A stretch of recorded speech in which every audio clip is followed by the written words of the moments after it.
కుందేలాగా బ్రతకాలి. దేనిలాగా? పెద్దగా చెప్పాలి. దేనిలాగా?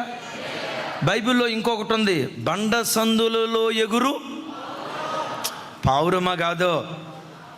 అక్కడ ఒక అద్భుతమైన పదం మిస్ అయింది. నా పావురమా అంటాడు. విచిత్రం చూడండి, ఆకాశం కింద భూమికి పైన ఉన్న పక్షుల్ని ప్రపంచ దేశాలు పంచుకున్నాయి. భారతదేశ జాతీయ పక్షి ఏది? బ్రతికించారు, నెమలి. అమెరికా దేశ జాతీయ పక్షి ఏది? పక్షిరాజు, రైట్. అమెరికా దేశ జాతీయ అమెరికా వాళ్ళు ఏమన్నారు?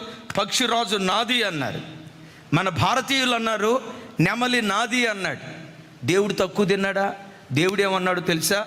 అవన్నీ మీవైతే పావురం నాది అన్నాడు. ఎందుకు పావురం నాది అన్నాడంటే, పావురం తన బలం మీద ఆధారపడకుండా బండ సందులను ఆశ్రయించేది.